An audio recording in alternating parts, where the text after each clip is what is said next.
I'm looking for an old wore out racetrack that's going to play heck on tires. 3 sets on the wall, 1 set on the car for a total of 4. You could use that up in the first 10 laps if you really wanted to.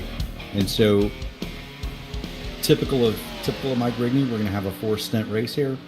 And one of those, you're going to have to choose to stay out on old tires. And old tires here in a stock car, in an Indy car, they're treacherous.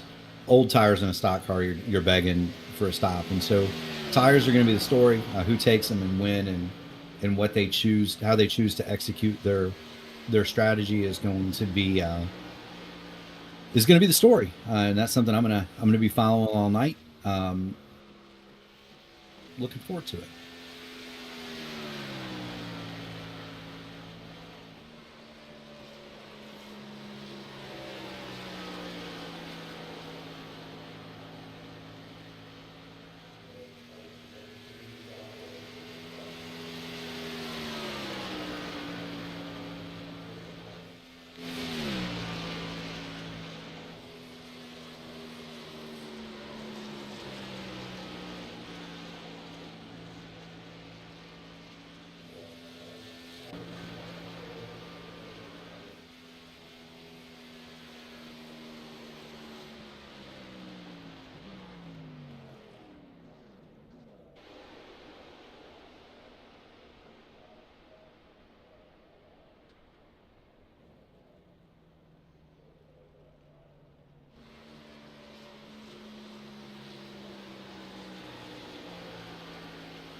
Let's see.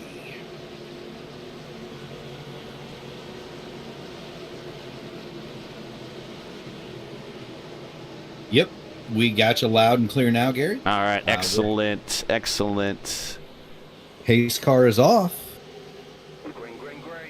The green flag is out, and away they go.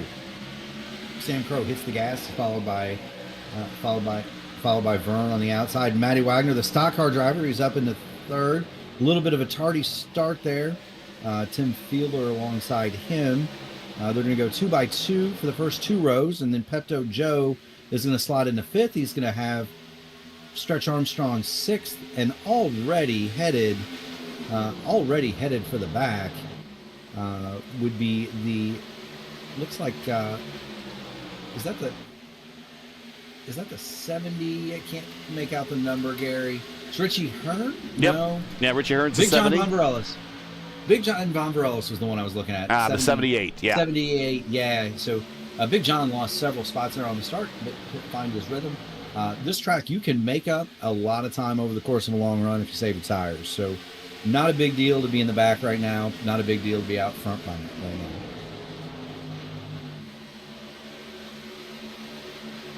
Jake Euler in that 15. That's a good looking paint job there, like that. Vern Hawkins is broken out to be our leader here. It's Hawkins, Fiedler, Crow, Wagner, Flanagan, your top 5. We're working with a ticker at the top of the screen today. Giving that a go. A little bit of a different look, but hey, that's all right. This is given to us by the FTN, so they wanted to see if we wanted to try it out. So I said I'd get a chance to use it, and if it doesn't work well, we got a couple we can fall back on. But right now, kind of a older style NBC type overlay. Looks just fine to me, brother. And we've got him 2 by 2 all the way back to the field. Big John Von Varellis has still not found the bottom of where he wants to be. He's getting worked over by Brian Grandel now. That's for 13th and 14th spot. Big John right up in the second, third groove there. And now say, hey, Lewis Hayes will set his sights on the 78. He has fallen, Gary, from the 9th starting spot all the way back to 14th.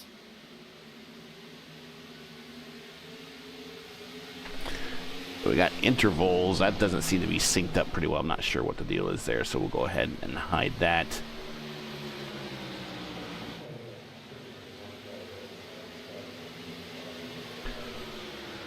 Here's your weather situation.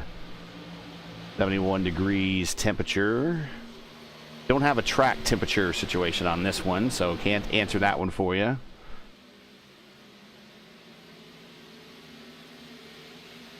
You know, I happen to know somebody who might know the answer. Yeah, I bet you do. 72 degrees on the track. So nighttime conditions here, track the same temperature as the air, pretty much.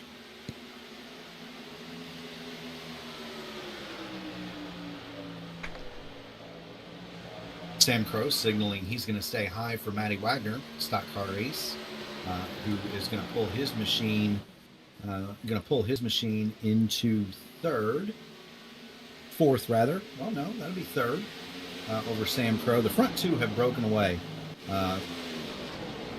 Vernon and Fiedler have checked out, Gary. They are 3 seconds ahead of this Wagner Sam Crow duel. Pepto Joe kind of hanging on the back of that deal. Mike Rigney's in there in 6th. So you got the front two, and then you've got 4, 5, 6 cars from 3rd to about 9th, and then another break, and then you got a group led by Richie Hearn from 9th on back. It looks like kind of a lot of them there too.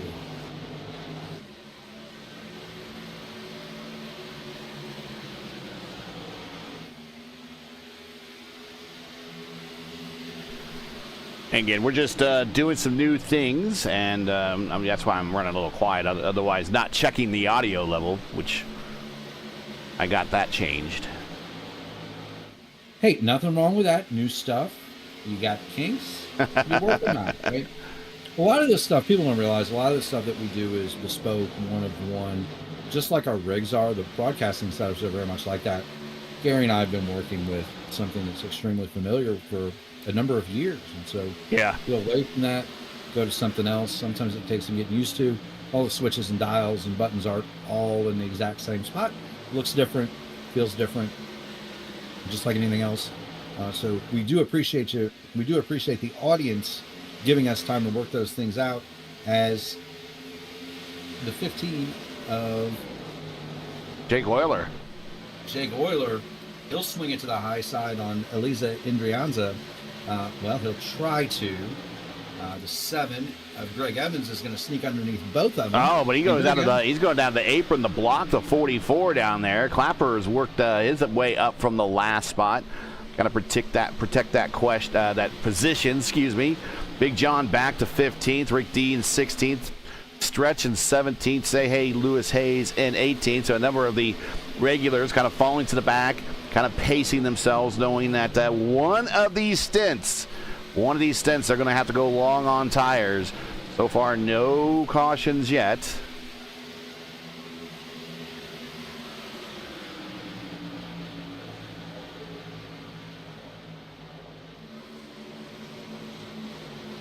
And currently, not counting any laps that have been turned today, there have been 989 laps turned this season.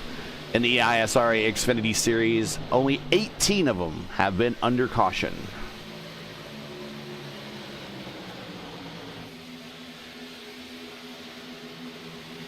Which just goes to show our audience, you don't have to run over each other to have good racing.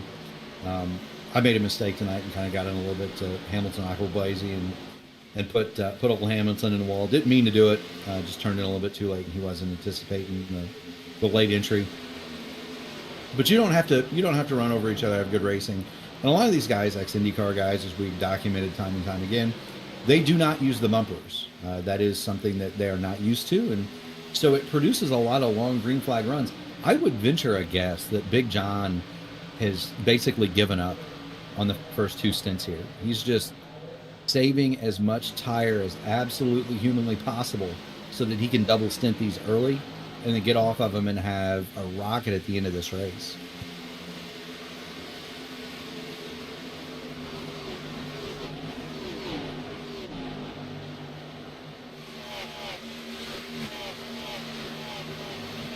Same with, say, Hey Lewis Hayes. Same with Stretch Armstrong. Those were 3 cars that qualified rather well. They were all in the upper 2/3 of the field.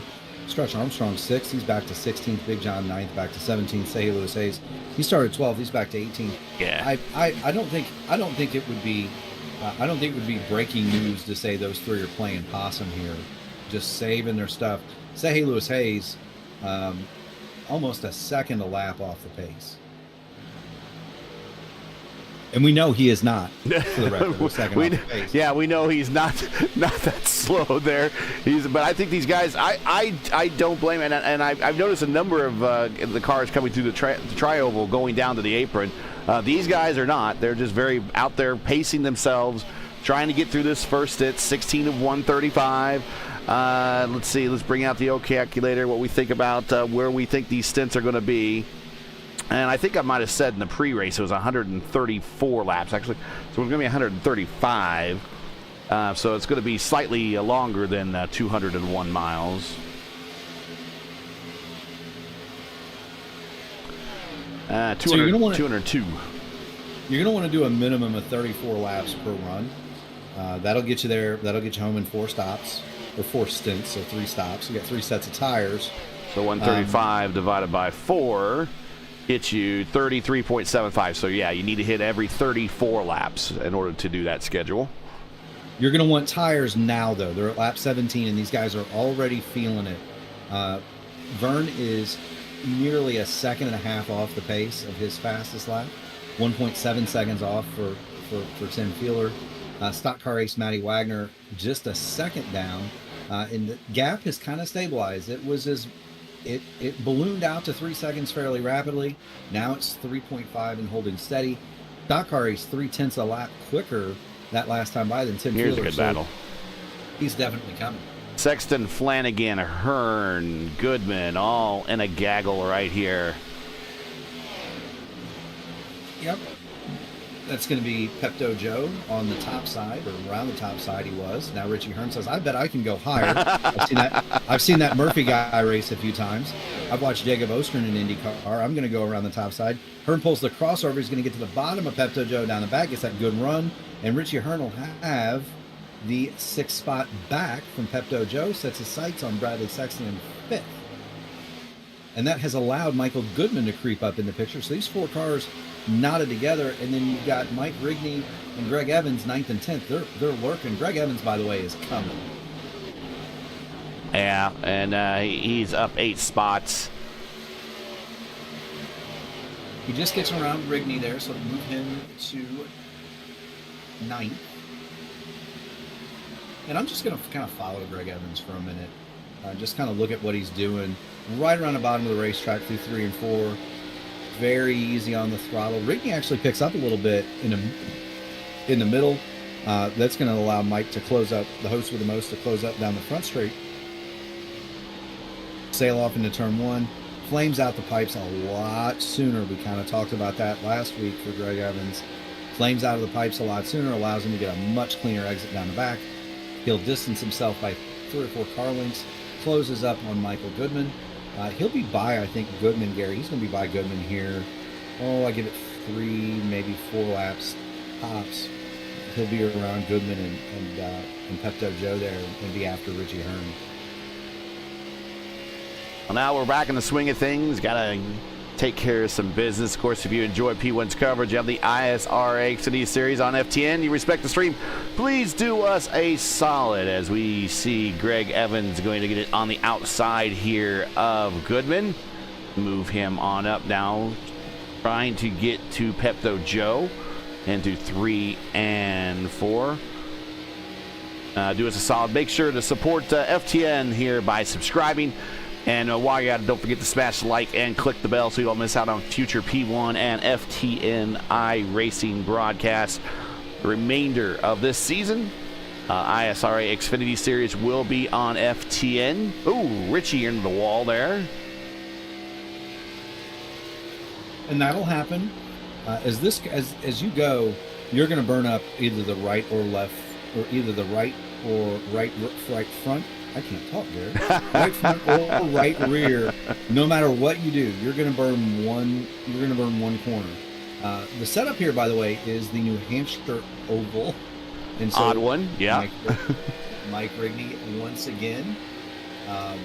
There's the setup curve, which is completely fair.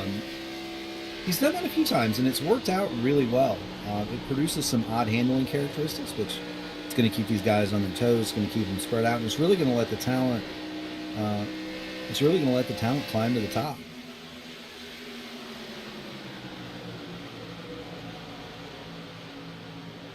Evans right there on the back of Hearn. This really is the closest battle, one of the closest battles on the racetrack at the moment. Although, look at that battle behind him, though. Let's go at Goodman here. There are the whole battle things. But Richie Hearn is going to the inside of Sexton. Right. Greg Evans doesn't know which way to go now. He's got Hearn, who's a little bit faster than Evans. He'd like to get by them both, and I think he's going to shoot the gap. Is he going to? Nope. He's going to stay in line.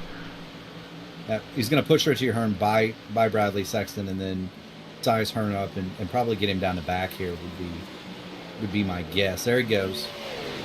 Just so strong in that 7 car. Going to go by the 70 and make Greg Evans 5th up from what he started, 17th, 18th? He wasn't last. He was on the last row. Yeah, he was on the last row. I think he was 17th. Yep. So Greg Evans plus 12 on the day into the top 5. Next up on his hit list is going to be Sam Crow, although Sam 1.7 seconds up. Sam Crow also just a hair faster that last lap. So now he's getting into cars that should be a little bit better. Matty Wagner, by the way, proving his stock car aceness, has gotten by Tim Fielder, and he is now 2nd. And Matty is running down Vern for the lead. He's cut that gap to 2 seconds now. He's pulled a 2nd out from Tim Fielder, and so kind of keep an eye on a stock car race here. He's moving up toward the front. He's decided he's gonna cook the right sides a little bit here early.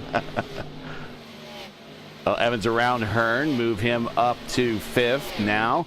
As mentioned, Sam Crow is next. There is Sam in 4th. He has himself a little bit more of a 1.8 seconds, 0.6 seconds to buffer for him back to Evans for the moment. Here it is. And these guys are getting ready. Yeah, first stops are coming up real quick if they want to stop. I mean, they got to go fuel, so they all have to stop. So you don't have to stop exactly at 34. Yeah, I mean, there's some margin on fuel, but you really, the difference on tires is so great. I mean, right now, Vern's fast lap is a 30.8 flat. Right now he's running 32.7, and that's kind of 32.7, 32.8 is kind of the bracket that everybody is in right now. You really cannot afford to give up 2 seconds a lap for very long. So as soon as the first guy hits pit road, and I would anticipate them within the next 5 laps, as soon as the first guy hits it, the rest will follow in short order, just because you're going to lose so much time.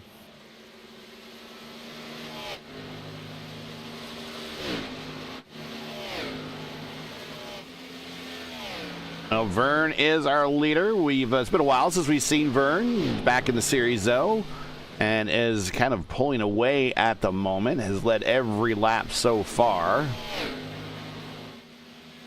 Yep. Just to give you an update on Big John now, Big John Von Varelis. He is still shotgun on the field, almost 18 seconds behind, as he very softly treads around the Kansas Speedway, trying to maximize the life in his tires. That's got to be a strategy call. Big John, a very, very, very good, very, very, very good stock car driver. That's got to be some sort of a strategy call for him. We're watching Greg Evans. I'm watching Greg Evans now. He is closing down on Sam Crow pretty quick, 1.4 seconds. Greg Evans, half a tenth faster that last lap, so he's definitely coming. Will he get to him before the first stops occur? The window is very, very close. We are about right there. Next lap, the window's open. It is. Now, the tires have stabilized, so they got to 32.7. That happened within... They got to 32.7. That happened about the 28 lap mark, and the tires have stabilized. And so you're not really losing any time, old tires versus old tires now, right? The advantage seems to last for about 20 laps, and then it's going to go away. You're going to be a rocket for, let's call it 10 laps. And then after that, the fall off is pretty severe until you get to about lap 25, Gary. Yeah. And then it's what it is, right? There's those, we talk about it in Indy cars a lot. There's cliffs in the tires, right? Yep. They've reached that cliff or that plateau as it is with a performance, and now you've just got what you've got. They're not going any faster or slower now with the tire wear. So there is our first taker to pit road, Vern Hawkins. Yeah, so Vern's going to take it, bring it down pit lane right at lap 34, right on the numbers. That'll hand the lead to noted stock car ace Matty Wagner, who is pulling away from Tim Fielder and Sam Crow. 2.2 seconds back to Fielder, 3.5 Clapper, to Crow, 4.5 to also Evans. on pit road. Oh, here we got a new overlay here. Clapper slides through. And we can see countdowns on the pit stops there. So at least 2 on pit road.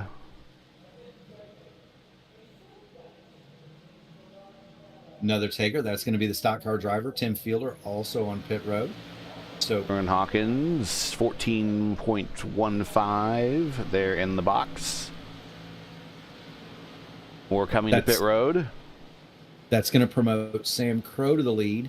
Greg Evans is now 4 tenths behind Sam, and so Crow, Evans, Hearn, and Goodman, the front 4, still yet to stop. Mike Rigney still on his original good years, still out there circulating. Here comes Greg Evans. He's going to hit pit road 36 laps in. Same for Richie Hearn. He'll pull it down pit road. So we're going to watch. We're going to watch Hawkins here because he was the first to pit. See if anybody beats Hawkins out. Wagner does not. Hawkins now up to 10th. Goodman coming to pit road.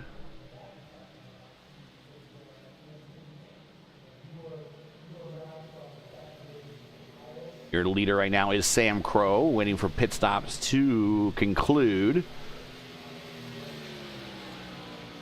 We'll go back up to Crow here. There is Crow. In fact, Hawkins is right behind Crow, trying to get his lap back.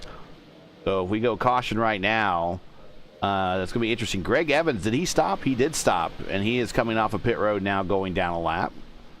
He did. So Crow, Euler, Armstrong, Say Lewis Hayes, and to not anybody's surprise who's watching, Big John, Von Varela's, the 5 that have not stopped. Yeah. They have not stopped. Rigney has now hit pit lane. And so he went the longest out of those original leaders. 14.6 for Rigney on pit road. So everyone has stopped with the exception of Crow, Euler, Armstrong, Hayes, and Big John. There is, we see, Hawkins getting his lap back around Sam Crow. So that's what new tires does for you. Yeah, I mean it's almost like watching an IMSA race where you got the GTPs and the GT3s. Right now, the guys on new tires, they're the prototypes. The guys on the old stuff, they're the sedan class. I mean, that's almost what it feels like. They're so much faster. The Pro-Am class. Yeah, Greg Evans just set a new personal best that time, 30.985. Let's compare that to Sam Crow. Here comes Crow coming to pit road right now. Yeah, well, he's losing too much time. His last lap was 33.219. Jake Euler staying out. He will pick up the lead.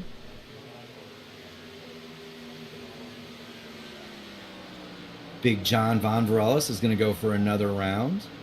Of course. I wouldn't be surprised to see him run the tank dry.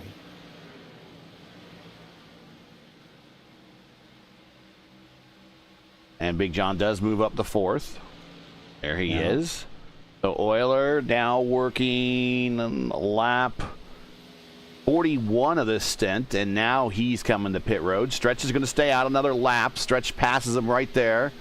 Oh, Euler has a hard time getting to pit road, and he cuts through the grass, and that's going to be another lap. That's going to be costly. Yeah, that's I mean, that's such a hard deal. You're coming off the banking, you're on the brakes, you hit that transition. It's much more abrupt than it appears on TV, and you're on old tires, and you have no grip, and there's marbles. Here comes Stretch. Stretch is going to stay out again for 42 laps. Yeah, I mean, these guys have made their bed now. If you're still out there, say, hey, Lewis Hayes is going to hit pit road. If you're still out there now, you've committed to going the length of the fuel run. Big John has even decided he's going to stop. So, if you're Stretch Armstrong, you've made your bed. He's calling pit lane now. Jake Euler makes it to after a slow lap, makes it into pit lane. I would imagine Euler might have been almost out of fuel, and he had to milk that thing to get around here. But here comes Stretch to pit road. This will turn everything back over to Hawkins, and we will see what type of lead Hawkins has. I believe he's going to have roughly a 3-second or so lead, give or take. We'll see, over Wagner. Something like that. I'm interested to see where Pat Armstrong comes out. So he ran the thing dry. The good is starting to go away now from Vern and Matty Wagner and those guys. And so I'm interested to see where he comes out and where he winds up in about 15 laps. So write this down. Let's check it back in on Pat Armstrong about lap 60. All right. Just to see where he is. He's going to come out of the pits. He's going to come out in front of Vern. What?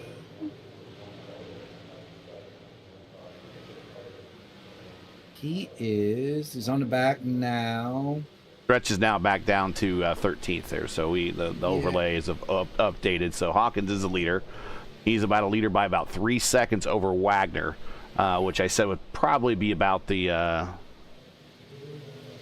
margin there. And then Evans is 6 seconds back of Hawkins. Bradley Sexton 12 seconds back. Hearn 12 seconds back. That's probably the closest battle on the racetrack right now. Pepto Joe and Evan Clapper are also in a pretty close proximity. Michael Goodman there as well, our points leader by 10 points over this man right here, Sam Crow.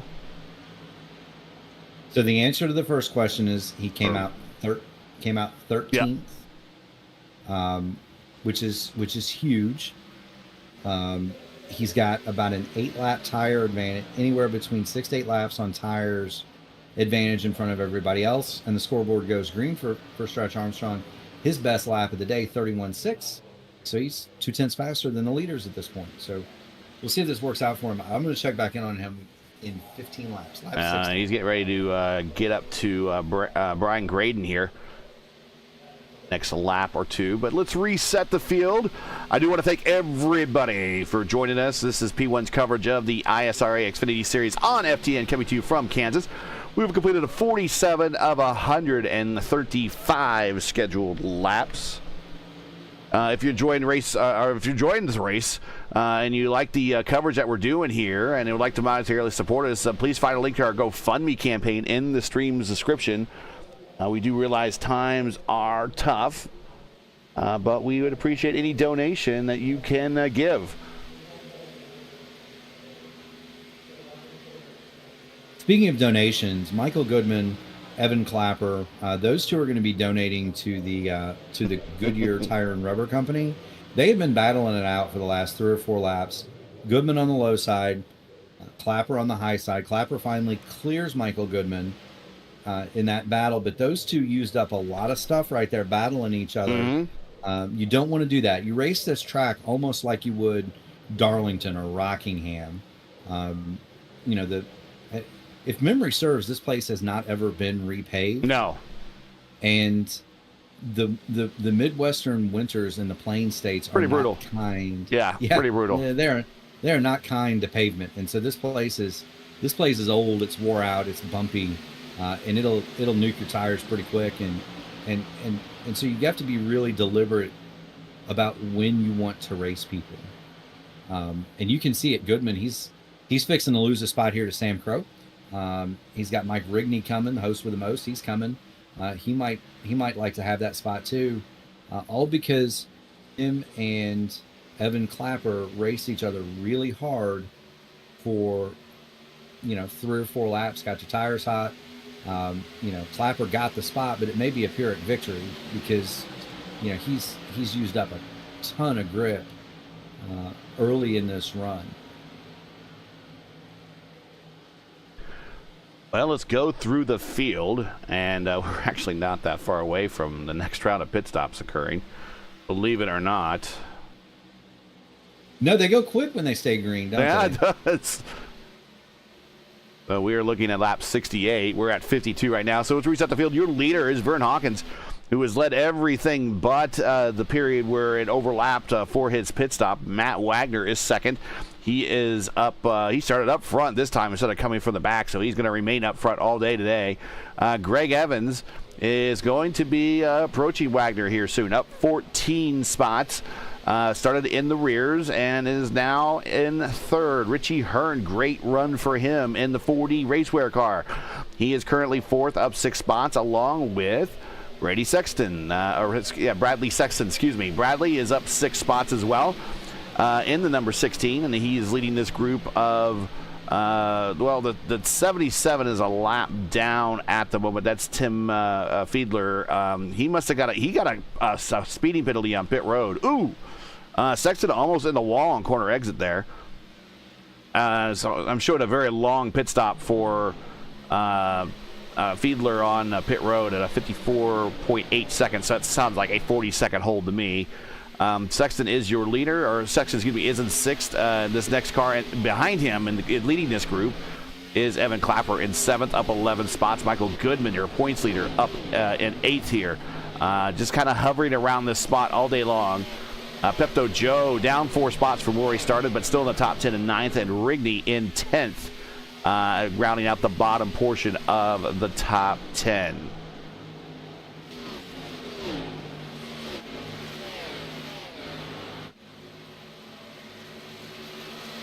Circling among others out here, we've got Rick D. He's 18 seconds back. He's 11th. Rick started 16th, so put him up 5.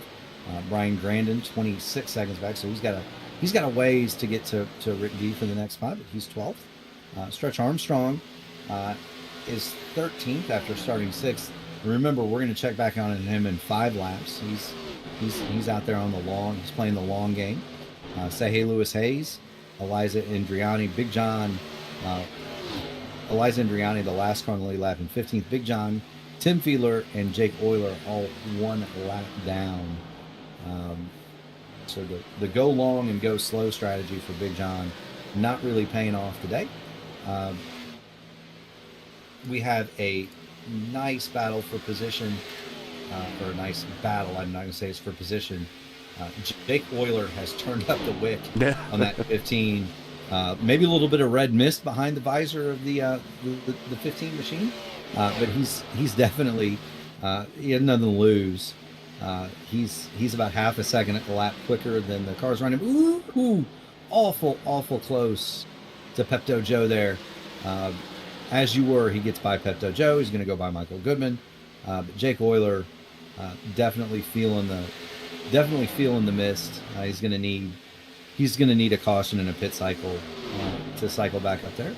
But you never know, right, Garrett? It's racing.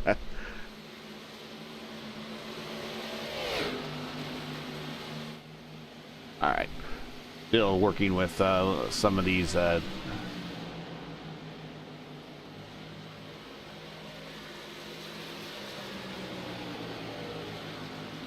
Here we go. The top ticker there, and we'll do intervals. Hopefully those show up.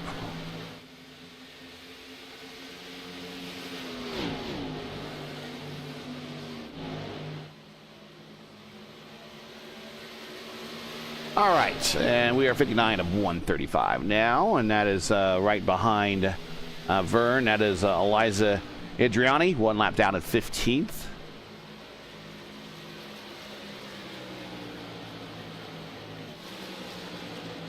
There you go. So I promised that we would check back in on Pat Stretch Armstrong on lap 60.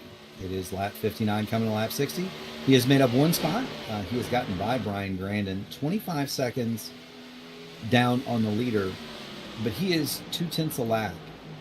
Well, 1.5 a lap that last time. But he's consistently been 2 to 3 tenths a lap quicker than Vern, Matty Wagner, and Greg Evans, who are the front 3.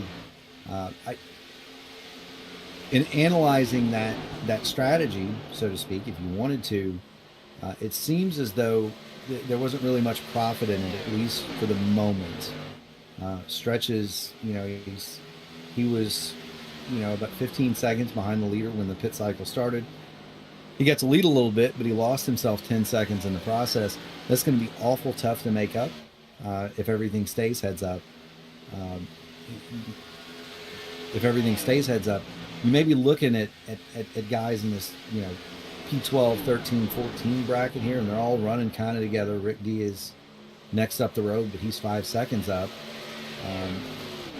You may be looking at these cars 12th, 13th, and 14th being a lap down after the next cycle, and maybe even Rick D too, just depending on how it all shakes down. But it does not appear that the going long and turning your car into a short-term rocket ship has paid off for Pat Stretch Armstrong here.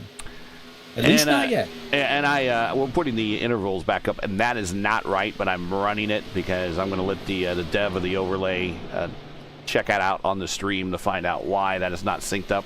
So don't freak out if you're going to come back to say, hey, those are not right. I know they're not right. So we're just trying to document them here for the dev. But,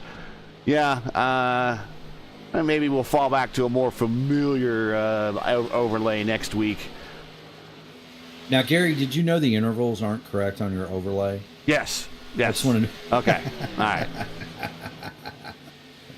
No worries, brother. No worries.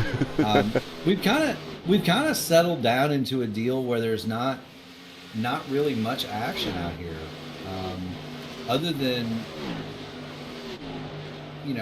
Tim Fiedler. He's climbed to the outside of Bradley Sexton, but Fiedler is a lap down, right? Yeah. Evan Clapper trying to follow him through. Beyond that, not really a whole lot of action throughout the deal.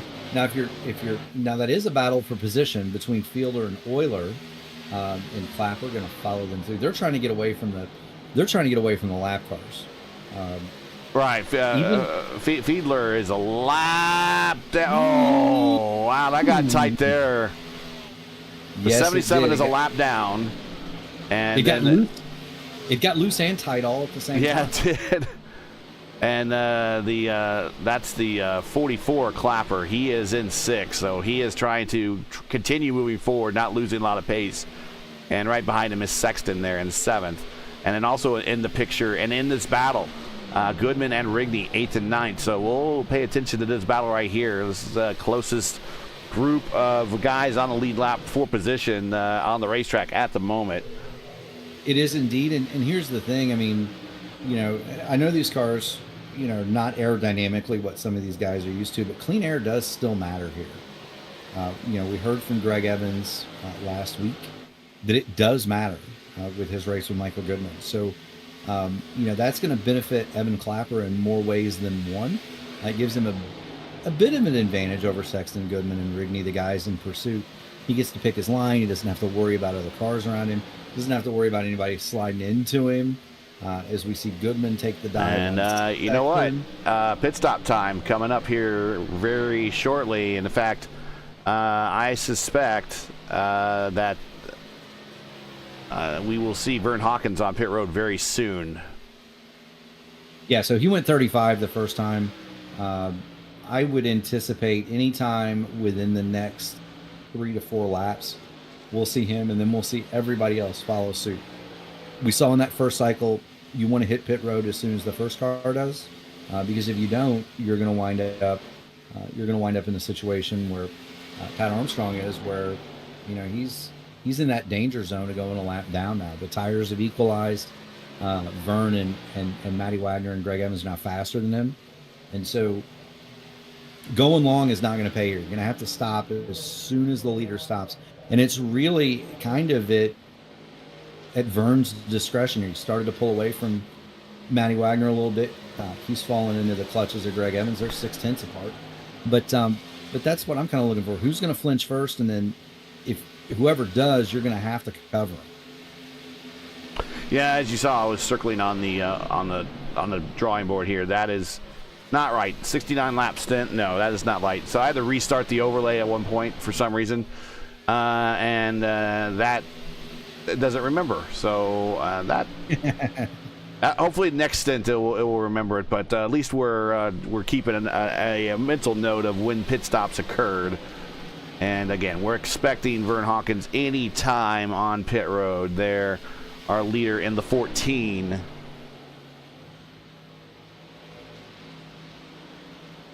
And here it comes. Yes, sir. So he went 35 the first time. Shocked and surprised that he's going to go 35 the second time. Vern Hawkins will hit pit road right at lap 70 as anticipated. I would also suspect that we're going to see the stock car ace pit his number 12 machine the next time around. Clapper on pit road. Clapper on pit road. Yeah. These guys all followed each other one lap after the other the last time around. So let's see. Is Wagner going to stop this time or not? He's up around the high side. We're going to see Evans going to hit pit road. Matty Wagner going to take it around one more time. He's got Big John Bonvarellis in front of him.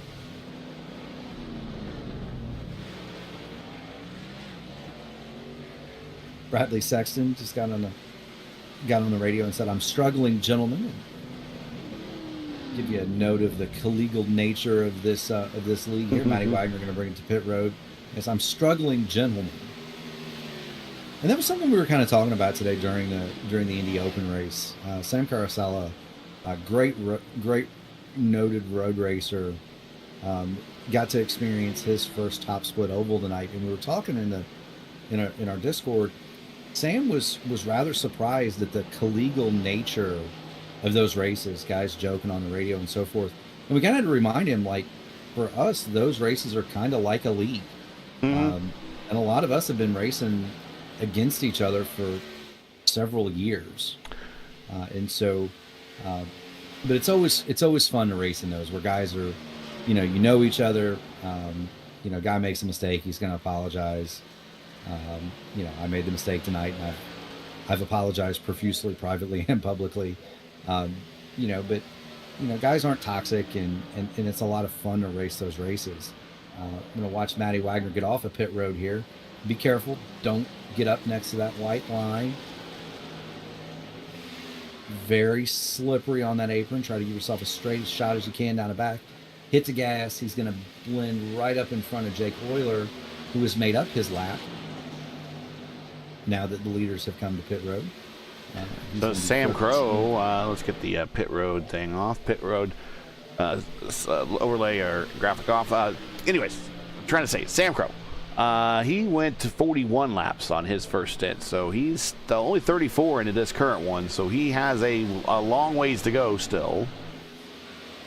Yeah, I mean, you're going to see Matty Wagner unlap himself from Sam Crow here. I get that, you want to try to shorten up that last run as much as possible, but then you lose so much time doing what he's doing right now. He's going to come around for another one, and you just watch. I mean, the stock car race, he pulled Sam Crow by a second in half a lap. And these guys are running around 31.3. Sam Crow ran his last lap 32.9. Mike Rigney 33.2. These guys are 2 seconds a lap quicker. There's just, I don't see what there is to be gained at this point. You've got to come in and pit. Here comes Sam Crow, I think. No, thought he was coming down. So in the news though, in the overcut though, Evans getting around Wagner. So Evans, when we cycle through, we'll go up to second. Wagner now will be down the third. Hawkins is going to have about a 5-second lead over Evans, give or take, maybe 4 seconds. Yeah, so that's news. So that was a 3-second gap when they stopped. So that's news. And that tracks, Greg, or that tracks because Vern stopped 2 laps before the stock car race. He stopped a lap before Greg Evans, and that's what that undercut will do. Even if it's just 1 lap, when it's 2 seconds a lap, it's a huge deal. And it picked Vern Hawkins up another couple of seconds. And he's not really going to have to pay for it, right? Unless there's late cautions where somebody like Big John has saved tires. I don't foresee this being a strategery race, so to speak. Looking like lap 102-ish should be where we expect. Ooh. What are we looking at? Big John went down into turn 3 and he ran the middle, and poor old Matty Wagner. We give him so much grief, but he had to pick high or low, and he picked high, and Big John he's out there skating around. He's been on those tires for 37 laps now. Big John went to turn left and the thing didn't turn, and he had to get all the way out of the gas to avoid collecting that. He's probably due here in about 4 laps or so, give or take. And there goes, that is grading around him. Say Hayes now up to third. Hawkins, your leader. Stretch Armstrong. Actually, Hawkins gets around Armstrong. Armstrong, of course, running long. 36 laps into his current run. Sam Crow on pit road, coming off of pit road right now. I think Rigney's with him. Now that's going to hand the lead to Pat Armstrong when the leaderboard updates. Interested to see the gap. No, it's going to hand the lead to Vern. Right, so Vern's got around him. So all that extra running, it cost Stretch Armstrong essentially a lap and a half, right? When it gets down to it, because you lose about a lap and a half here. So it's cost him quite a bit of time.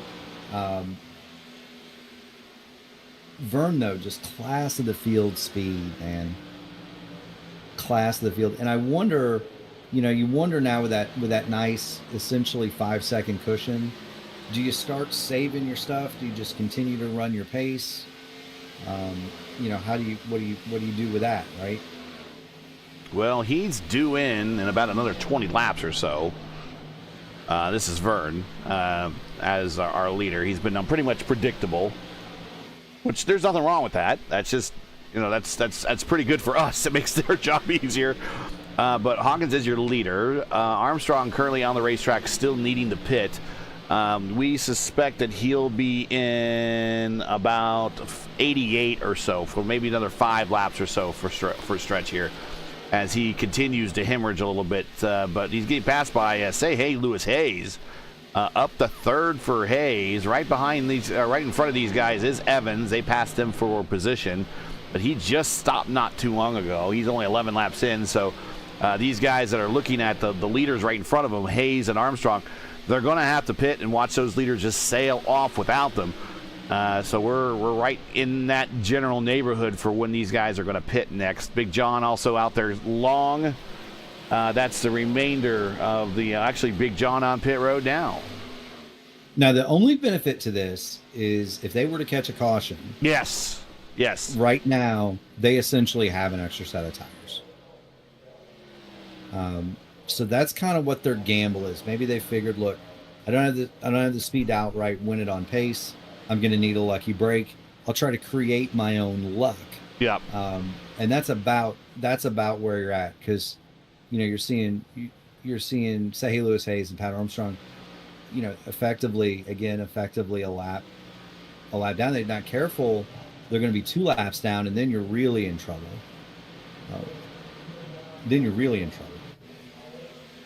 Because yellow can't save you then.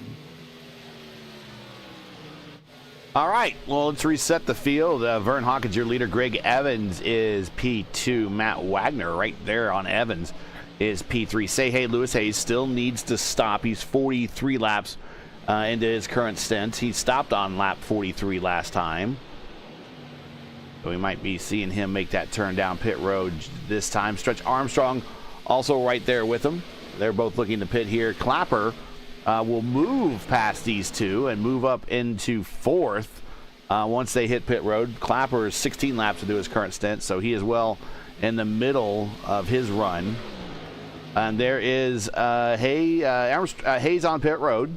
We'll give one more position to Clapper when he gets the pass on them on pit road. Here he comes down the front straight, so he'll get that position there. Clapper now up to 5th. Goodman now the 6th. Byrne the 7th. Pro 8th. As Lewis Hayes continues to fall down the standings. But again, he was just really a caution flag away from getting a big break. Yeah, and that's the thing. I mean, oval racing, with full course yellows, of course, the specter of that is always not too far away. And so you think, okay, well, look, I mean, if I was in this race, I know I don't have the speed to run up there with Vern Hawkins and Greg Evans and Matty Wagner. I just don't have it in these cars. So what can I do? What can I do that is going to put me in position to take advantage, right? Well, it's going to have to be some sort of strategy call here with tires. Maybe it's going long, right? Maybe use the cycles, and if you catch a lucky yellow in those 10 or 15 laps, you know what? You're golden, because essentially now you've got the extra set of tires. The bad news is, we've been green flag, and I'm going to knock on wood. You can say that I gave the curse lap 89, but did you hear me? We will circle that number right there, 89. That 80, is 80, 89. It's all Mark's fault, but you really do. You're gonna have to try to create your own luck, and if you get that break, it's huge. But that just, again, it speaks to the talent level and the skill of these drivers and their respect for one another. Not a single caution. We've run 18 laps under yellow the entire season. Yes. You said? Yes. That's an amazing. We've had 4 cautions all season long, 2 of which were at Richmond, and only ran a total of 8 14 laps. Let me go back even further. Going back to the truck series that we had, that we broadcasted before, they went 885 laps. Only 444, or excuse me, 444. Only 44 of those were under caution. So that's roughly 95% of green flag racing right there. Right now, we're more than 98%. We're at 98.180% of green flag racing. That's going to go up here because we've done another 91 or so. But if you take the combined totals between, and this just tells you the same, some of the same guys did the Xfinity, that are in Xfinity, did the truck series. Combined total, not including what we have today, we turned today, but 1,874 total laps. Only 62 laps of those 1,874 under caution between the two leagues, the two series there. Yeah, that's an incredible stat. And you know what I'm missing tonight, Gary? I am missing watching Lionel Callisto's hands on the tires. I have not seen the big train dirt track and a stock car tonight, and I kind of miss it. Maybe not always the fastest thing to be doing, but it sure is a lot of fun to watch. Stock car race, watching his in car, very, very, very smooth. Same with Evan Clapper. The Clapper machine, the Affleck Duck. Now that's one I don't think I've ever seen. Very interesting. Well, let's and there is Crow getting a position on Clapper right there, down low. So that's got point implications right there. So let's talk about point implications. Wagner really is the one that's looking to benefit the most in the top three. He is ahead of Goodman. Callisto not in the lineup, and he is the highest placed driver currently. That's highest in the standings. So he is placed in fourth, currently third on the racetrack. Sam Crow, on the other hand, is third in the points, but fourth on the racetrack. So he is trying to reel in Wagner here, and he has quite the ways to go to get the Wagner. It's about 14 seconds. Yeah, that's half a lap. I mean, really the front three have been in a class by themselves. Crow was one of those guys that stopped later, so he's about 10 laps better than Evan Clapper on tires. Same advantage over Michael Goodman. But Sam, the tires have leveled off. He's a little bit fractionally quicker than Wagner and Evans and Hawkins, but not by much. We're talking a couple 3/10. Certainly not enough. That's going to let him chop 17 seconds out of that lead in the next. Oh golly, we're thinking about they're going to be coming. Coming another 38 laps or so. Once again, if you're just joining us, this is P1's coverage of round 8 of 14 of the ISRA Xfinity Series on FTN, coming to you from Kansas. Where Vern Hawkins started for the pole and is currently our leading, with just about 35 laps to go. We're coming up to the 100 lap point here. Make sure to smash the like button, subscribe to the channel so you don't miss out on the next race. Also, don't forget your commentary team by sending a donation via our GoFundMe link. Campaign link is in the description, and you can send us a donation, and we certainly would appreciate it if you could. So coming to lap 100 here very, very shortly. Vern Hawkins has really dominated the day, but he's not won this thing. And Greg Evans coming to pit road. He's on pit road for his final stop. Yeah, and that's early, but that's the desperation gamble now, right? He hasn't been able to get by the stock car race, who was also pitting. So these guys are going to gamble a little bit now.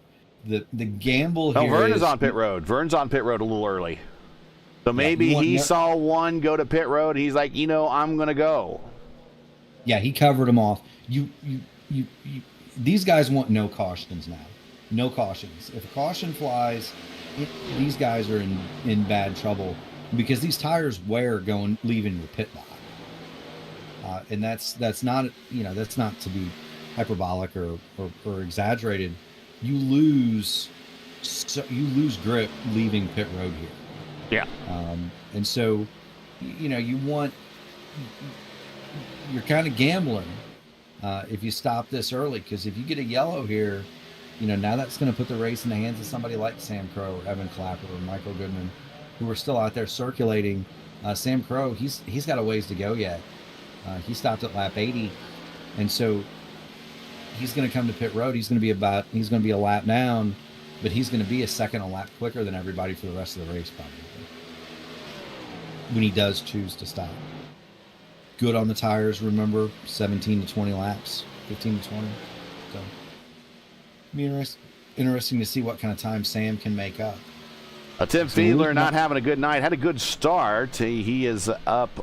He is currently 18th. Got caught for speeding on pit road. But he has been fast on the racetrack and off it. He has the purple lap, 30.743 set early in the race. A little something to hang your hat on, but not a good night for him. Just with no cautions, nothing to really kind of recover from. 12 cars on the lead lap at the moment. Your leader is Sam Crow, followed by Michael Goodman, Richie Hearn, Mike Rigney, Pepto Joe, Bradley Sexton. I think we have cars coming to pit road. Yeah, Michael Goodman coming to pit road. Bradley Sexton, no, not coming to pit road. I thought maybe he was slowing down there. But Goodman coming to pit road for his final stop. Clapper coming to pit road. Actually, he might be coming off of pit road for his final stop is complete. For sure. Sam Crow still out there, still leading the race. Yeah, I would imagine he's just going to run it as long as he can, maybe hope for a caution, see what happens. Yeah, I mean, that's the card that you've got left to play. I would think you're probably going to see Sam. You're probably going to see the old Crow in probably lap 110 or 115. He stopped. Last stint was 39. Current stint's 24.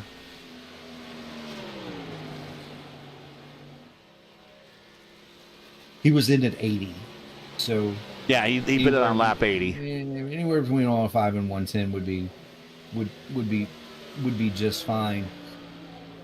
But yeah, if you're out there now, you're hoping, again, Crow. Richie Hearn, Mike Rigney, Bradley Sexton.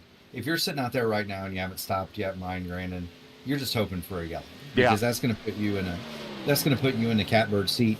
Knock on wood, we hope we don't see one. Right? We always want to see green flag racing, but that's what those guys are kind of gambling on. Again, you play the cards you're dealt. Sometimes you can deal yourself at least one ace, and maybe you hit one on the board, right? Let's talk about our ace of the last couple weeks, Greg Evans. He is now within a second of Vern Hawkins on the racetrack. I feel like this is the same book, different chapter. The second verse, same as the first. Third verse, same as the first. We kind of saw it a little bit at New Hampshire. Saw it last week actually get pulled off, and now we're seeing a little bit of what happened last week now playing out today as it relates to Greg Evans. This last stint, there seems to always be one car left on the racetrack that's going to be the chief challenger to him, and that car right now seems to be Vern Hawkins. Greg Evans, just a touch of the stopwatch slower that time. 31.206 for Hawkins, 31.231 for Evans, so 25 thousandths. Evans is in a little bit of traffic. It's behind him now, but he does have a little bit of traffic. And look, it's not in front of him, but you still see it in your mirrors. It can still, you still want to be aware of what Eliza Indriana and Tim Fiedler are doing behind you, for sure. Lead up now to 1.1 seconds for Vern Hawkins. Effectively the leader. Rigney, Bradley Sexton, and Sam Crow, your top three. Crow is pulled in the pit lane. Yeah, Crow's on pit road, so he's giving that up. So it's Rigney and Sexton now. Here comes Rigney to pit road. Final stop. Going to turn it over to Sexton, see if Sexton stays out. Sexton's going to stay out. So he will go one more lap and then turn the field back over to Vern Hawkins, who is right behind him, who is going to get a heck of a run on the high side and blow his doors off. That is the power of new tires. And how about the fuel save for Bradley Sexton? He last stopped on lap 73. Yeah. So in 35 laps on this stint. Yeah, so he's stretched it out quite a bit. We've seen guys go 40, and look at this. They're going to split him. You got Evans to the bottom, Indriani to the top. Ooh, yeah. Oh, and there he goes into the wall. So he'll probably hit pit road now, I would imagine, and then execute that fast repair. Oh, the Richie Hearn giving evasive action, trying to get around them, came up on him quickly. So we'll see if Sexton comes to pit road. I imagine he is. No. All right. Well, I don't know, Gary. Sometimes you adjust it on the wall over there. It runs a little bit better. So now final stops are done. 110 of 135 and 25 laps to go. Hawkins is your leader. He has tires better by a lap. Bradley Sexton is going to come to pit road this time. He signaled to pit in. He is going to come, take his tires, take his fast repair, get on out of there. Maybe he doesn't fast repair it. He didn't hit it that hard. He didn't have very far to go. Of course, Richard Petty coined that, right? If you run the outside, you don't have very far to go to hit the wall, and consequently, it doesn't hurt as bad when you do. And so, maybe he leaves the fast repair just in case of later emergency. There is a strategy around those, by the way. I've learned that running the Dark Horse series. If you're involved in something early, you might not take it. To leave it for later. Yeah. So there is a strategy.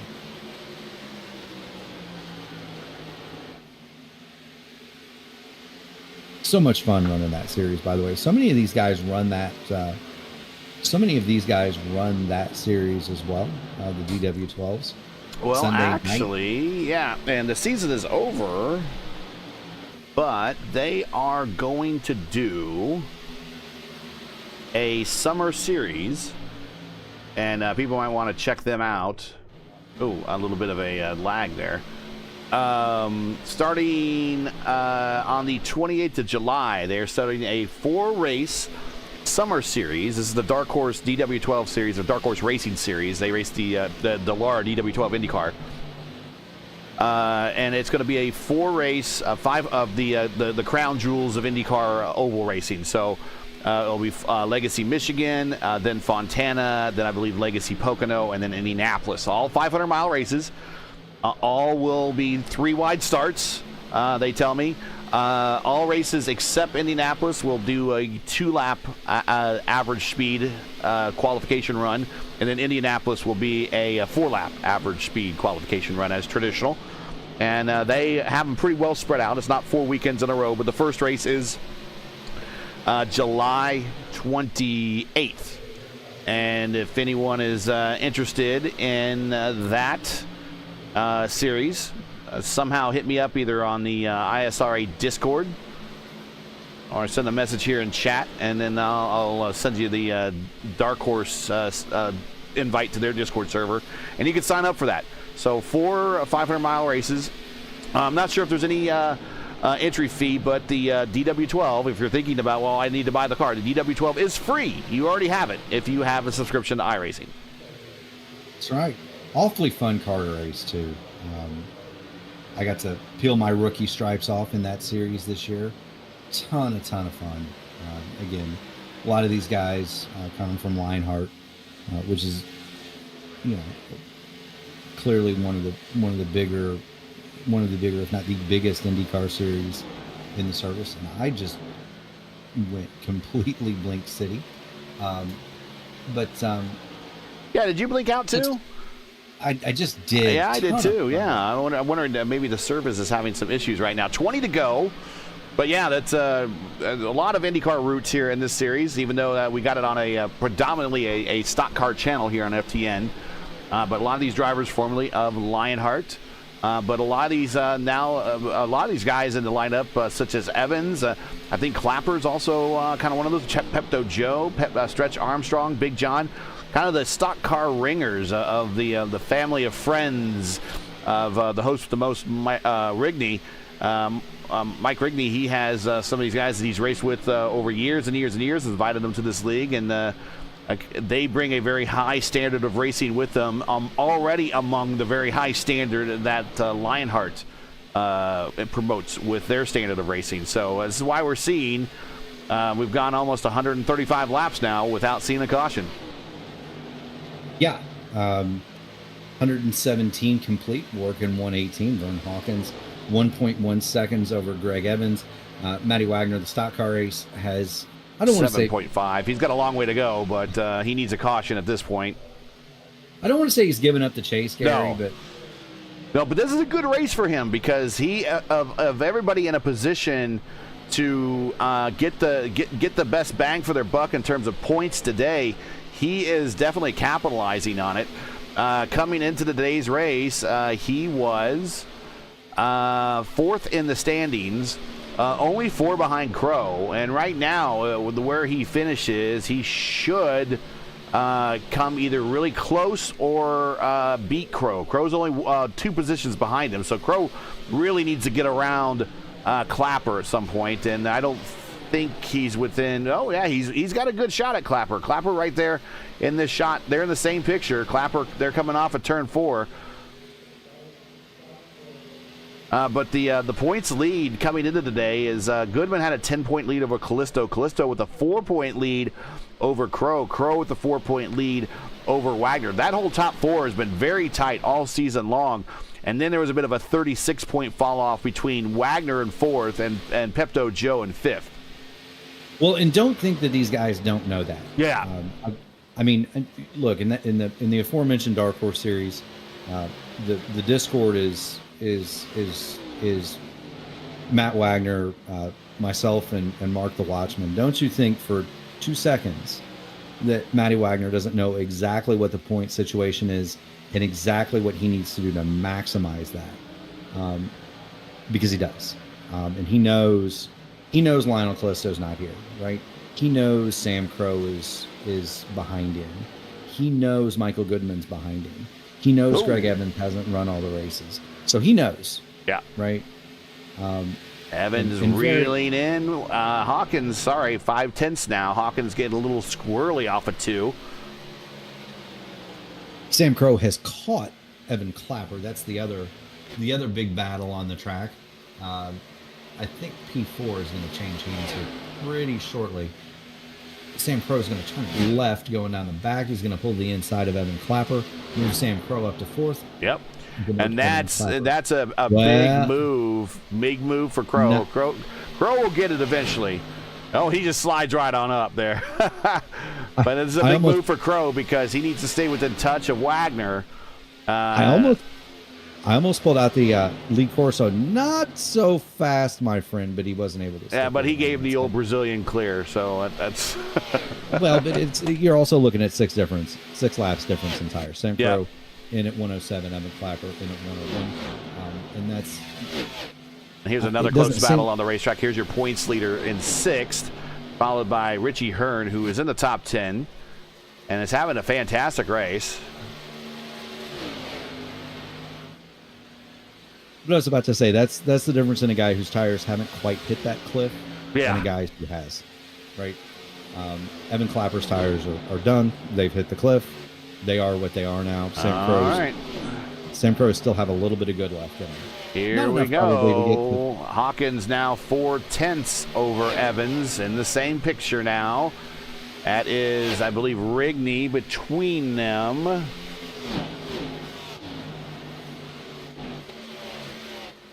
Rigney on much fresher tires. Yeah, much. He is now Rigney 16-lap old tires, 17-lap. 10 laps difference between himself and Vern. Now, Mike does not need to pull over. I mean, he's got Pepto Joe behind him. That's a battle for position. And he's got Michael Goodman just up the road. That's a battle for position. He does not need to give best to Vern here. You don't want to hit him, of course, but you don't need to pull over for the guy either. He's fighting hard to stay on the lead lap. Again, should have cautioned fly. he's in good shape. Now Vern Hawkins and Greg Evans are gonna get by, and I think Mike used up whatever grip he had left is now gone. He tried, but whatever grip he had left is now gone, and the front two are right nose to tail Gary. And he's going to turn down underneath them. Vern giving a good bit of a fade there, keeping him behind. Now to the apron, side by side at the line, going in the one. Can he hold this momentum up the top side with these older tires? Both are really on the same. Oh! Now it's better when you're on old tires. It's much better to be on the high side than it is the low side. Because when you're on the bottom, when you're on the high side, the tendency of these cars, and really any car in the service that's set up for ovals, the tendency is to get Evans has tighter. the reset there. Sorry, he had a little bit of a contact there, a little netcode contact. Had the reset. So he gets, Vern Hawkins gets a little bit of a reprieve for a lap. Now Evans mounting the attack again. Go on. The tendency of these cars in any oval car is to get tighter as the run goes, right? So tighter, understeer, you want to hit the wall with the right front. You mitigate that by running the top, right? Because running the top naturally frees the car up and you run it more off the right rear, which makes it oversteer, which means you want to hit the wall with the right rear of the car. And so essentially the top side is the place to be. It's going to be very difficult, even though Greg Evans is probably faster than Vern Hawkins right Here, now. looking at the bottom, coming off turn 2, down the backstretch. Now 1.92, the gap. It's going to be very difficult for him to make that stick on the bottom, just because as soon as he goes down there, he's going to heat the right front up, and the car's not going to want to turn in the middle of the corner. And it's not going to want to turn off. And so he's going to have to figure, and I don't know if he can, but he's going to figure some way either to deny corner entry to the 14, or he's going to have to figure some way to get to the high side. I don't think Vern Hawkins is going to let him go to the high side. Here we go again. We're going to ride along with Evans like we did last week. Evans getting up to the wall. Had to roll out of it. He is right there. They're going to both go down to the apron. Only one going down to the apron. Hawkins has the run in the one. Hawkins drives it in a little bit deeper. Here's Evans looking on the bottom. Hawkins kind of fades it down, gives him the dirty air on exit. 4 to go. He just can't quite make it stick down there. And Vern Hawkins will let him run that apron to his heart's content. Because even if he gets to the inside, I don't think he's got enough grip left to make it stick down there. Here we go. He's going to get to his inside. Oh, and he really, really rolls out of it, but that might be what allows him to take the lead, as he's going to go easy in, hard off. But no! Hawkins slams the door on exit. 3 to go. Just couldn't quite keep it turned on the under acceleration. He's got to lift out. And he has a reset now. Gives himself a bit of a buffer. Now 2/10. Coming to 2 to go. Coming down to the apron this time. Both getting the run down the apron. Going in the 1.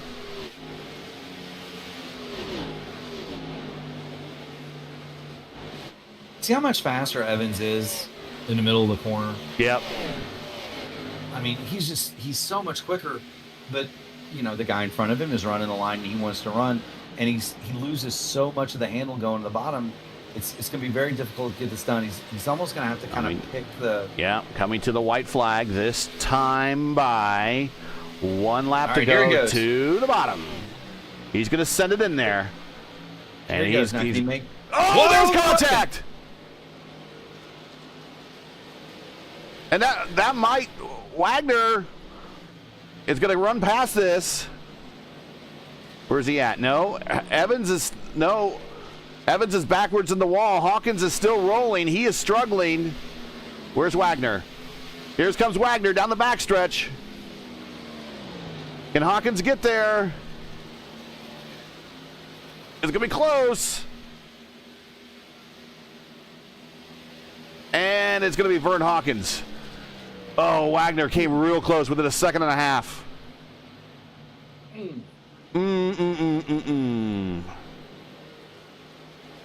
Well, we got time. Let's go ahead and take a look and see what happened with that incident.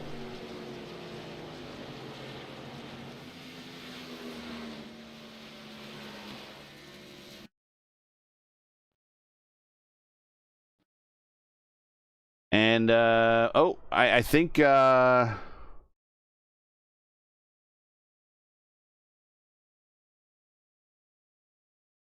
watch this one more time.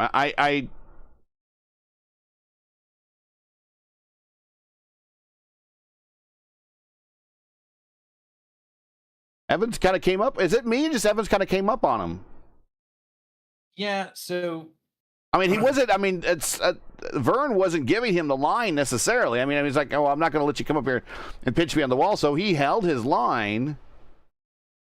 You know, going back to my race control days, what I always would look for is the seam, the seams in the racetrack, and I would use that to judge who's moving. If you get to where they're coming down toward turn one, just past pit exit, Vern Hawkins is right in between the third and the second and the third seam. He's almost directly in the middle. Greg Evans coming off the bottom. He crosses the first seam, he crosses the second seam, he crosses the third seam, and Vern Hawkins simply holds his car straight. So that's kind of how I saw it too. I just want to make sure that I'm seeing this the same way as everyone else is. Interesting. So that's we're going to have a little bit of controversy at the end of this one. We will talk to Vern here in just a moment, but let's queue up some replays here first, and we'll get into the interview room to interview the podium here. But Sam Crow is going to be coming in third, and that's really going to help him in this point championship because he's not going to let Wagner get much ground on him. So let's see. Sam, we'll get him back here in the replay.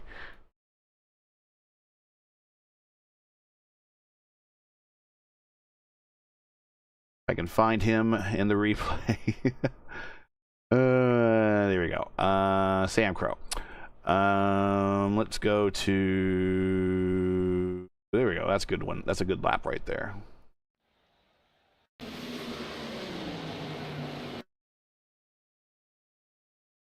And let's find Sam Crow. And let's clear off all of these graphics and let's bring up today's final standings and we'll get into the interview room.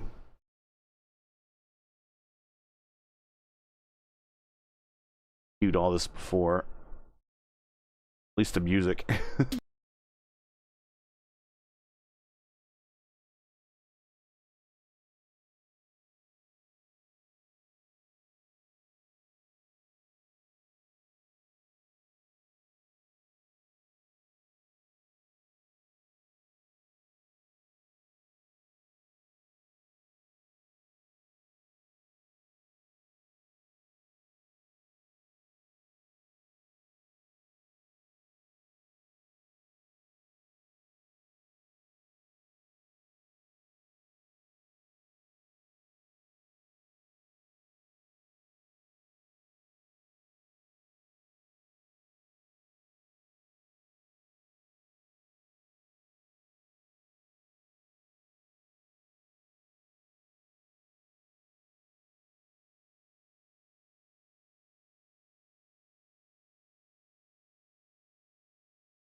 who is a All giant right. nerd as well as a stock car races down there. I do not. I see Vern. Okay. I see Vern. All right, let's find Sam Crow and bring him on up here. Sam, well, welcome back to the podium. Things changed rather quickly for that podium outlook there on the last lap. It happened way in front of you. I'm not sure what you saw, but first of all, let's talk about the race and then getting to that last lap and finishing on the podium, because that's got possible championship implications written on it, because you finished ahead of Goodman, and the only person that really was challenging you in the points, that was remotely close to you in the points, was Wagner, and he only finished one position better. I'm just grateful to get a podium out of this. The competition here is so amazing, and it was funny because when I crossed the line, my relative said third, and I'm like, what? What is going on? I didn't know what was happening. So I'm thrilled to have a third and be on the podium, and it is always great to talk to you, Gary and Mark. You guys do such a great job. Thank you so much. No problem. Mark, go ahead. Yeah, we appreciate it. So you were consistently about 10 laps longer on your runs than everybody else. What was the calculation to staying out longer, and how do you think that benefited you later on in the race?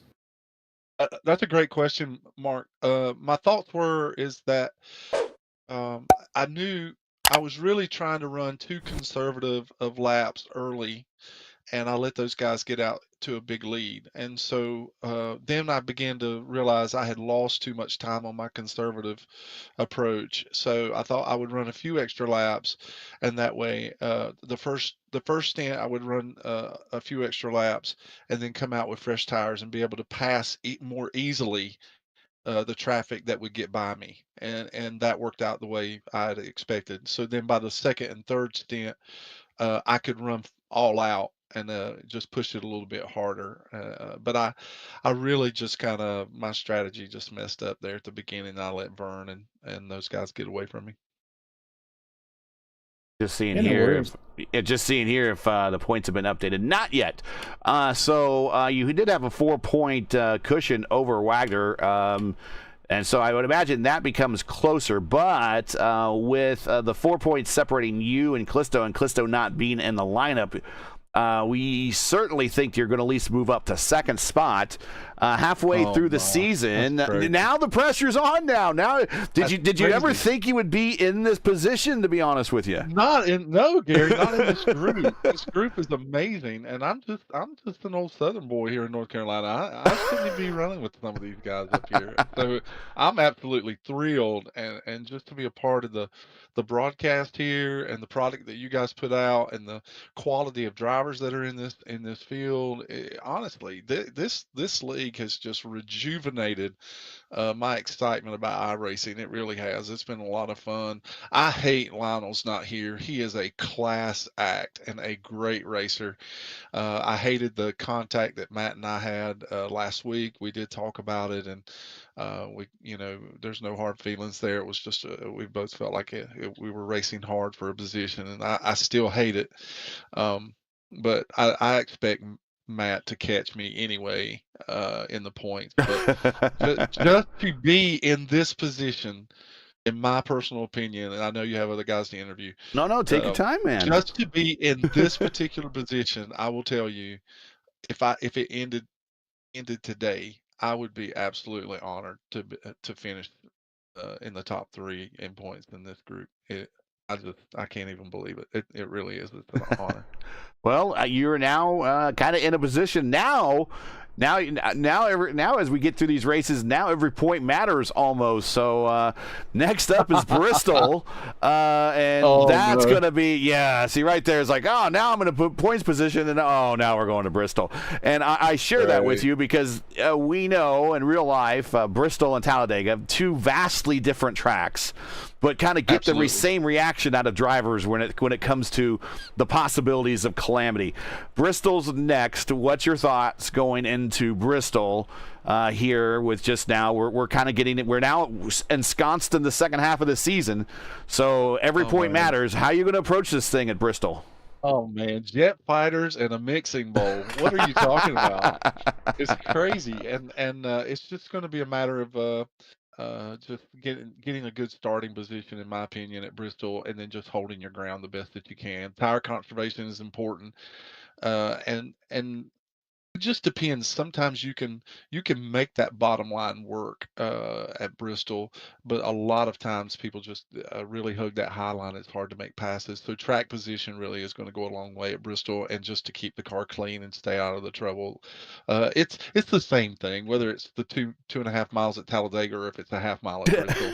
Right. Those two factors always remain the same: track position, stay clean, and just try to make the best passes that you can.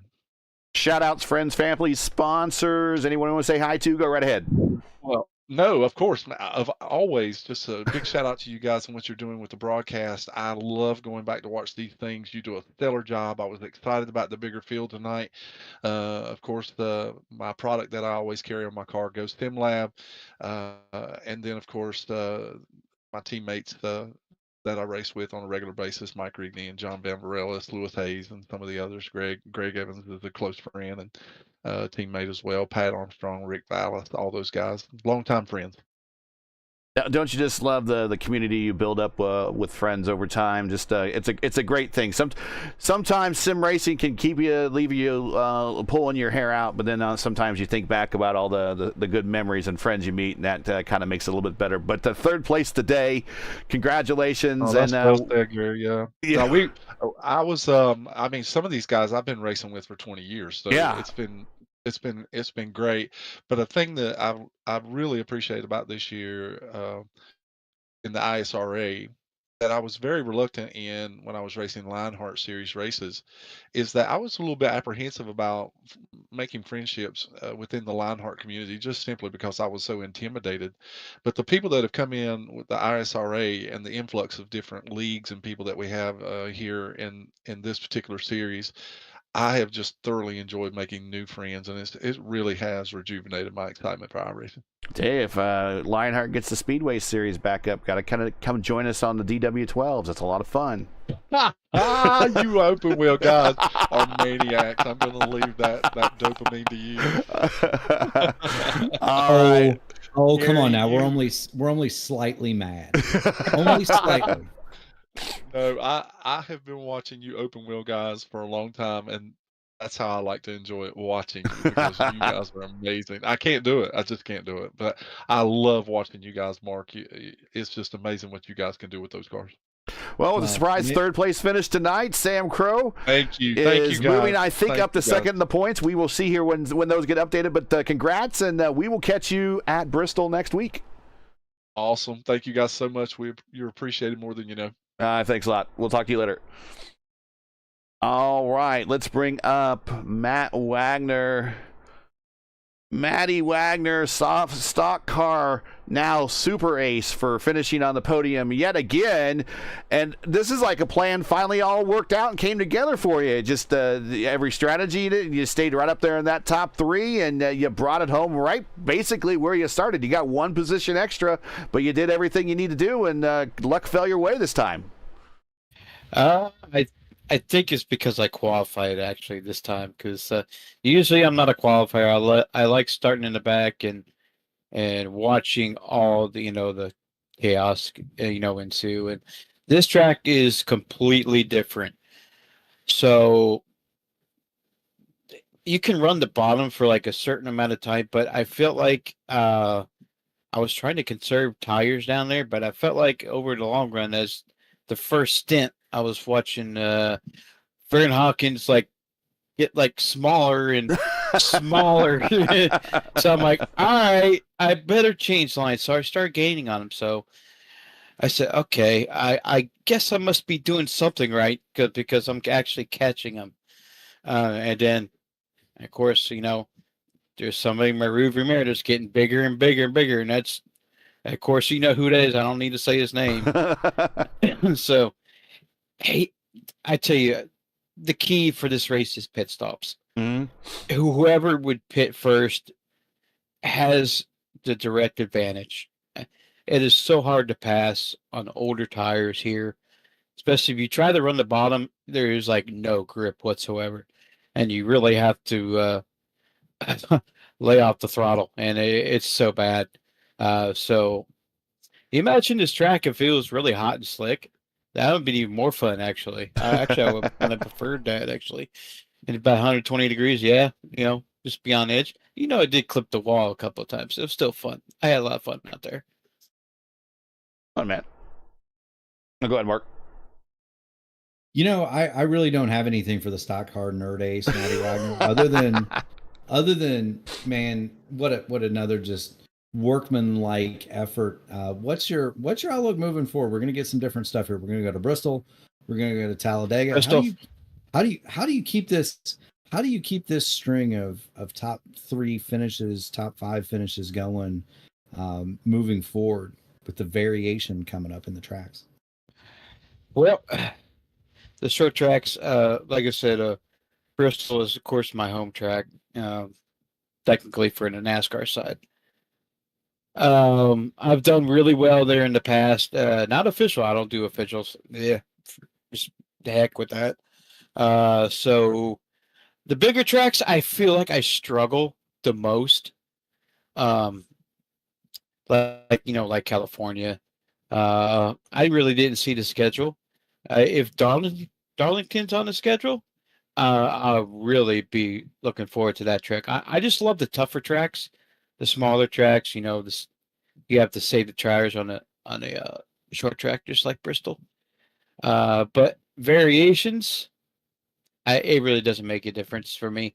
It's all about having fun out there, Mark. You know better than that.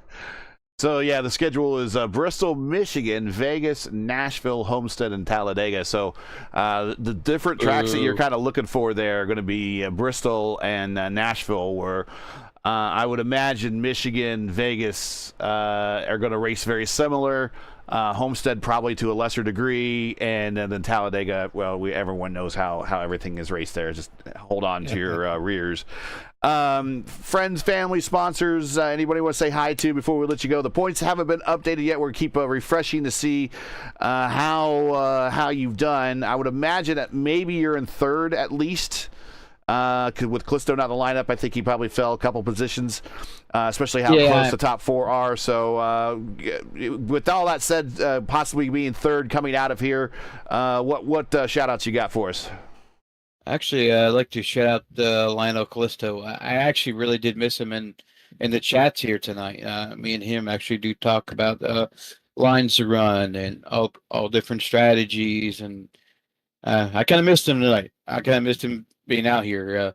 I'm kind of curious how well he would have done, because I know he likes running, on edge. He does pretty well. So, shout out to TWR, all the boys over there.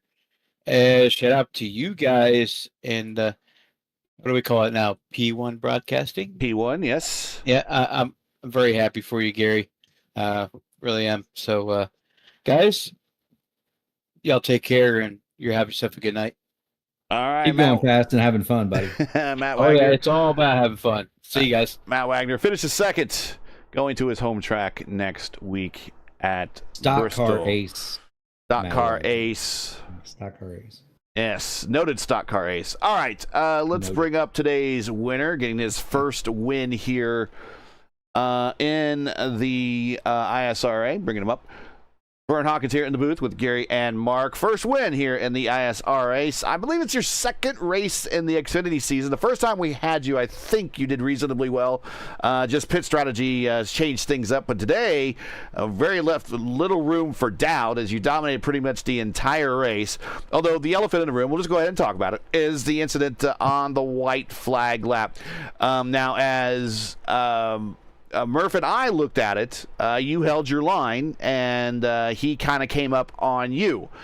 But I'm looking in chat in the Discord, and you say that you may have came down on him. What do you see? Have you gone back, a chance to look at it? Have you got a chance to talk it over at all with Greg? I have not talked to Greg, but I held my line, but I did come up. I was pinching him down a little bit just going into that corner, and I probably should have went on up to the wall, but because I'd been there all night. But I was like, it's the last lap, and I was like, I need to keep him from getting that momentum, and we just met in the middle. Murph? Yeah, and that's not unreasonable. It is the last lap. You were the early adopter, so we were tracking a pit strategy throughout the race. You were the early adopter. You were first on pit road. Pretty much any time. Was there ever any worry about getting caught in a caution situation where you were gonna lose a set of tires effectively? Everyone was pretty clean, so not really, because once I pitted, the top 5, 6, 7 guys were pitting anyway, coming down together. They were usually, it was one lap right after. Greg actually jumped ahead of me on that last stop and gained a ton of ground, and made it real tight there at the end. Yeah, Well, I mean, just a go ahead, dominant Murph. performance. Yeah. Just a dominant performance, though, man. Heck of a drive. Gary, you got anything else? No, 106 laps led. Besides the pit strategy? Of course, I think everyone's kind of noted now we're getting a lot of green flag pit stops. So the strategy is getting to pit road and getting on and off pit road. What other strategies do you have kind of going into this thing and just going like a bat out of hell, then hitting that first window, pitting immediately, and just making sure that you had the freshest tires at all points during the race, except there at the very end? Yeah, pretty much. It kind of, about for 10 laps, it gets real tight, and then there the last, like around lap 20, and then about 27, 28, it seemed like it kind of balanced out, and just run it hard. It's always worked for me here at this track in other leagues and officials, and I actually learned a little bit more as the race went on, just to run completely above the top groove, and it definitely helped. Yeah, we're watching your replay, and you are way up in the Larson line there. That's for sure. With that, I mean, it's your second. I think this is your second race this season, and will we see you for more races this season, possibly coming with Bristol next, or just what availability of time you got? Yeah, I should be around a little more. We had our own kind of thing going, and we ended up, we jumped over here, and we're gonna try to run some races over here and see what happens. All right, well, that's awesome. Well, first win in the ISRA, first win in the Xfinity series, and any shout-outs, friends, family, sponsors, anybody want to say hi to before we let you go? Just Transcendent Designs. He paints all my cars, and Tent Slime, Pixelsaurus, and Back Pocket. Pixelsaurus and Back Pocket has a lot of designs for wraps and so forth, real world and on iRacing.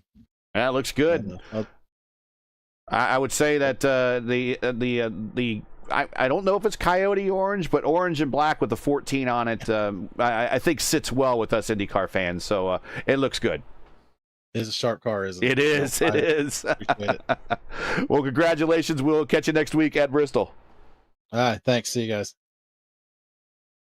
All right. So, Mark, once more on that final lap. We talked about it, and you kind of said you kind of watched the seams. We watched the replay. I didn't see him come down at all. I saw everything kind of come up on him. I mean, do you look at it again? I mean, do you think there's room for a second opinion there, or you're pretty much confident that he was just holding his line and he was going to make it? He was holding his line going into that corner, and it's the last lap. It's always tough when it's for the win.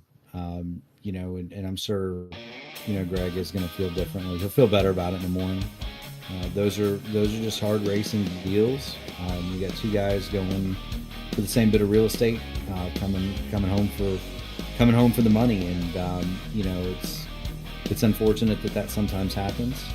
We don't see that very often in this league, and that's indicative of the talent level and the respect level, and certainly nothing intentional on either one. Yeah, I don't think there was anything intentional, and I do recommend to Greg. Of course, Greg sounds like he's a pro at this. Yeah. Sleeping these off is always a good thing. just two cars going for the same bit of pavement. It's the last lap, and they got together over there, and it's unfortunate, but it happens. What a great race! I'd be remiss if we did not send a virtual get well soon card to John Force, who somehow uses up his 19th life, and appears to be okay after a pretty crazy wild and crazy crash in his dragster. And so get well soon to Mr. Force. Had the opportunity to meet him. Graham Rahal's father-in-law. Yeah, I had the opportunity to meet him at Indianapolis, of all places, a few years ago.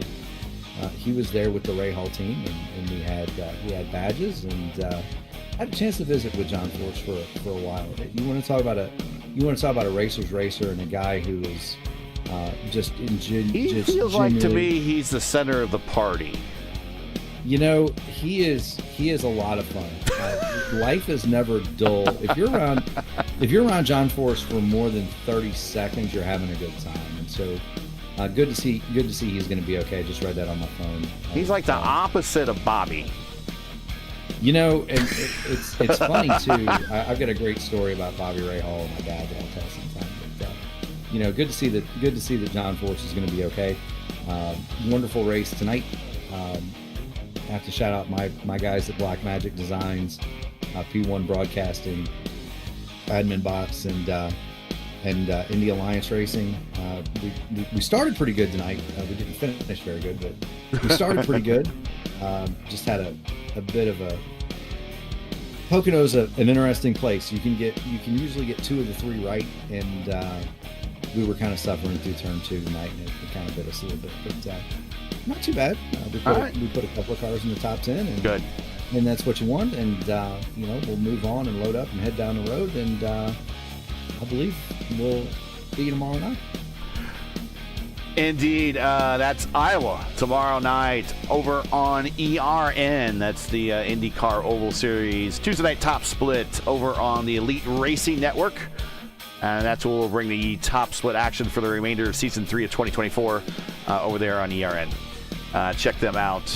Just type it in right now, right when we're done here. Elite Racing Network, big green logo, can't miss it, and go subscribe to their page. But everybody that's not subscribed to this page already, this channel, make sure you do subscribe to this channel. The guys at FTN have done us a big solid by hosting the ISRA for the remainder of the Xfinity season, so we really, really appreciate that. So that's it for tonight. Once again, your podium from Kansas.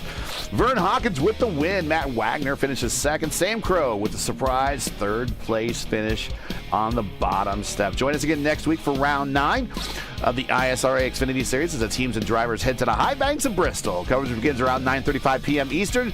Again, that's 9:35 p.m. Eastern. As always, for the correct time in your area, you can find everything you need right here on YouTube at youtube.com/FTN Broadcasting, at FTN Broadcasting. That will bring you to the right spot here. Now, as you know, the YouTube algorithm game is not an easy one, so please help support P1 and FTN with the weekly grind. Leave a comment below to let us know what you thought of tonight's race, and if you enjoyed tonight's coverage, support us by smashing like in the video. If you're new, click subscribe while you're at it. Hit the bell for weekly reminders so don't miss out on more of P1's and FTN's other iRacing programming, and boy, do they have a lot of it. Track cams today provided by Whiplash SimCams.